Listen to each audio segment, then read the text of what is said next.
शहरियार आफरीदी को सबूतों की मौजूदगी का यकीन है। वो सवाल उठा रहे हैं कि भाई ट्रायल से पहले हम कैसे सबूत देते हैं। फराद अली शाह, वकील राना सनाउल्लाह हमारे साथ मौजूद हैं। फराद अली शाह साहब, बहुत शुक्रिया। बहुत अहम केस है ये, जाहिर है। हम जानना चाहेंगे कि ट्रायल क्या आप लोगों की वजह से नहीं शुरू हो रहा? 95 दिन हो गए राना सनाउल्लाह साहब को गिरफ्तार हुए हुए, क्योंकि वो कह रहे हैं कि जब ट्रायल नहीं शुरू हो रहा तुम सबूत कैसे देंगे? देखिए, हम तो पूरे तरीके से हर प्रोसीडिंग पे, अगर आप इंटरम शीट खानज़ादा साहब देखें तो हमारी हर प्रोसीडिंग पर हम मौजूद हैं अदालत के अंदर। हमने कभी इल्तवा की सदा नहीं की कि इसमें डेट दे दी जाए। अगर आप अब तक होने वाली डेट्स के आप इंटरम शीट देखें तो 4 प्रोसिक्यूटर्स चेंज किए गए हैं। हर तारीख पर हुकूमत की तरफ से एक नया प्रोसिक्यूटर जो है उसको मुकर्रर किया जाता है। उसके बाद आप देखें कि आपको पाकिस्तान की हिस्ट्री में नहीं मिलेगा कि एक जज साहब को जो डेजिग्नेटेड जज थे एक मुकर्रर अदालत के लिए, उनका टाइम फ्रेम अभी मौजूद था, उनके टेन्योर में टाइम था, उन्हें विड्रॉ किया गया। उसके बाद अभी तक नए जज साहब जो हैं उनका नोटिफिकेशन नहीं किया गया।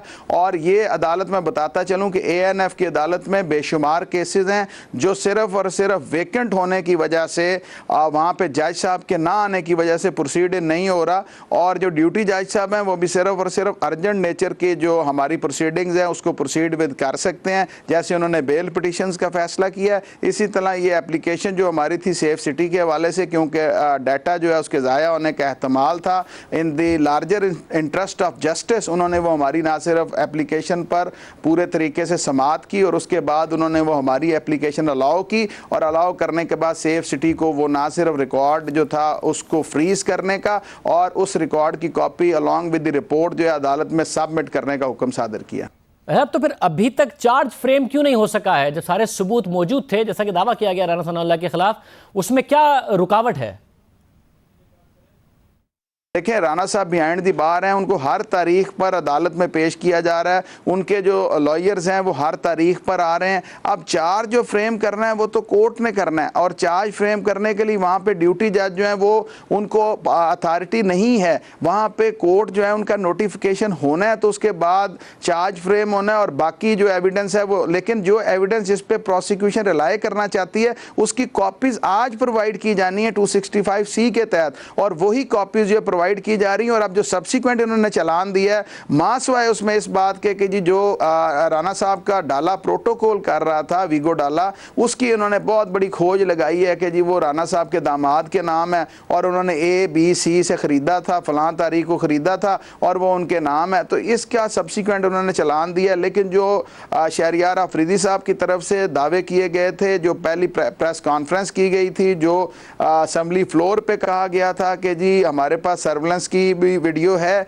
और राना साहब की जो इंसिडेंट हुआ उसकी भी वीडियो, तो इस किस्म की कोई वीडियो आज तक हमारे सामने अदालत में नहीं पेश की गई। और जो CD जिस पर बहुत ज़्यादा प्रोसिक्यूशन ने रिलाई किया वो सिर्फ और सिर्फ इस चीज़ की CD है कि जब राना साहब की गाड़ी फैसलाबाद से एंटर हुई तो मोटरवे का कैमरा है उसने कैप्चर करता है वो हर गाड़ी को। इसी तरह जब वो एग्जिट हुए बाबू साबू इंटरचेंज से तो वहाँ से गाड़ी की उनकी फुटेज है। इसके अलावा जो दावा है उससे रिलेटेड किसी किस्म की कोई एविडेंस आज तक अदालत में ना तो पेश की गई है और ना उसकी कोई कॉपी हमें प्रोवाइड की गई। तो जो सेफ सिटी की फुटेज है जिसके लिए आप लोगों ने भी दरख्वास्त की थी और जज साहब ने कबूल की थी, वो आपने देख ली है? उससे कुछ साबित होता है?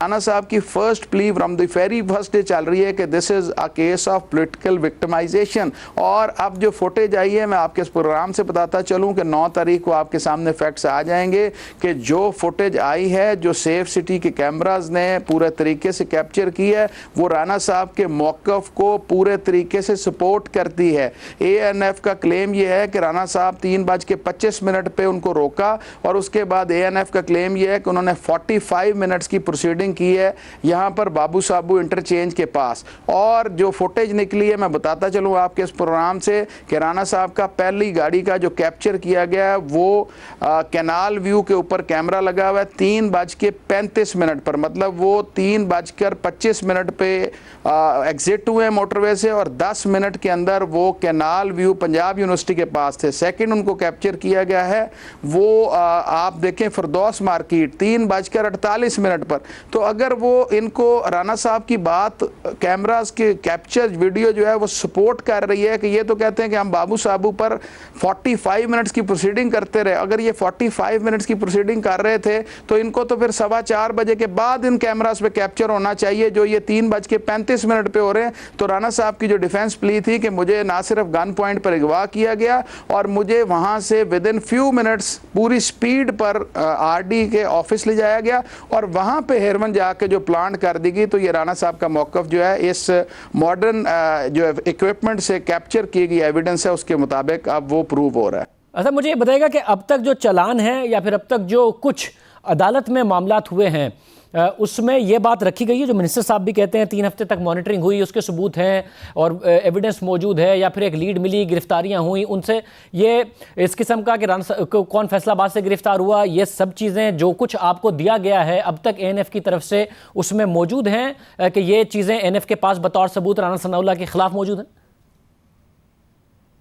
खानदान साहब देखें, इनका जो अगर आप इनका मौकफ देखें, जो प्रेस कॉन्फ्रेंस में इन्होंने मौकफ लिया या जो असेंबली फ्लोर पे लिया गया, उसमें ये कहा गया था कि जी 3 हफ्ते तक सर्वेलेंस की गई इनकी और इनके साथ इनके फैमिली की लेडीज़ थी, जिसकी वजह से हमने इनको वहाँ पर नहीं रोका, हमने छोड़ दिया। देखें, पाकिस्तान की कोई ऐसा कानून नहीं है कि जहाँ पे अगर घर की लेडीज़ हों तो आप जुर्म को होने दें। यहाँ पे 20 FIR ऐसी हैं जिसके अंदर लेडीज़ को भी CNSA के कानून के तहत जो है उनको प्रोसिक्यूट किया गया, सज़ाएं भी दी गई हैं। और सेकंड थिंग कि अब इनका ये कहना कि जनाब अब इनकी FIR देखें तो उसके अंदर मौक़िफ़ ये है कि मुखबिर ख़ास ने ये इतला दी थी कि एक पार्लियामेंटेरियन जो है वो जा रहे हैं मोटरवे से और उनके पास कॉन्ट्राबैंड हेरोइन है। अगर उन्हें चेक किया जाए तो हमने उस लीड पर चेक किया, अगर ये 3 हफ्ते वाली बात मिनिस्टर साहब की मान लें तो उस FIR के मतन के अंदर ये मेंशन होना चाहिए था, लेकिन इस किस्म की कोई चीज़ नहीं। और फिर जब आप FIR में कहते हैं कि जनाब इनके अफ़गानियों से ताल्लुकात थे, तो फिर देखें खानदादा साहब, बड़ी इंपॉर्टेंट बात यह है कि पहले दिन जब इन्हें पेश किया गया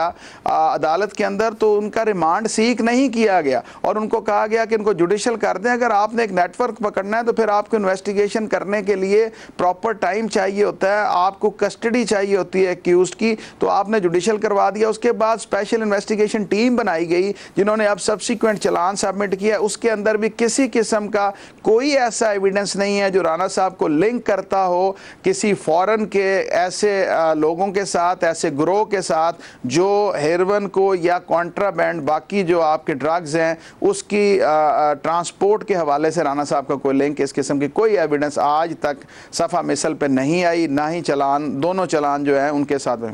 ज़ाहिर फैसला अदालत ने करना है, सबूत इन्होंने देना है, जो भी फैसला हो चाहे राना सनाउल्लाह साहब के हवाले से, और सबूत देना इनकी जिम्मेदारी है। मगर मैं ये जानना चाह रहा हूँ कि शहरियार आफरीदी साहब जो मीडिया पर बातें करते हैं, क्या एएनएफ के वकला वो बात अदालत में करते हैं या फिर वो बात चालान में मौजूद है कि इनकी मॉनिटरिंग हो रही थी 3 हफ्ते से, ये सबूत मौजूद हैं, किस तरह नेटवर्क का हिस्सा हैं, ये सब चीज़ें अदालत में एएनएफ के वकला ने भी कही हैं जो वजीर साहब बाहर कहते हैं, या नहीं कही हैं?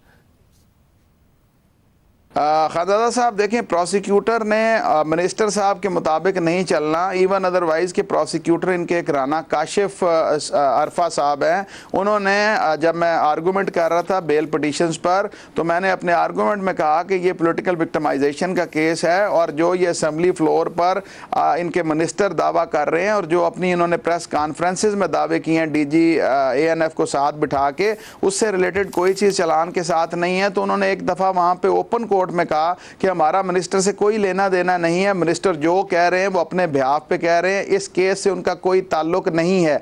बेसिकली प्रोसिक्यूटर ने चलना है उस एविडेंस पर जो चालान के साथ, पुलिस रिपोर्ट के साथ एनेक्स्ड है, लेकिन मिनिस्टर साहब की बात और चालान के मुहरकात टोटल डिफरेंट है। और अगर आप खानदादा साहब इनको बगौर इसका आप बहुत डेप्थ में जाके प्रोग्राम करते हैं, अगर आप इन दोनों चीज़ों को देखें, इनकी तकरीर के कंटेंट को और इनके चालान के कंटेंट को, तो ये 2 डिफरेंट स्टोरीज बयान करते हैं। मिनिस्टर साहब की बात कुछ और है और जो आपका चालान है उसकी बात कुछ और है। बहुत शुक्रिया फराद।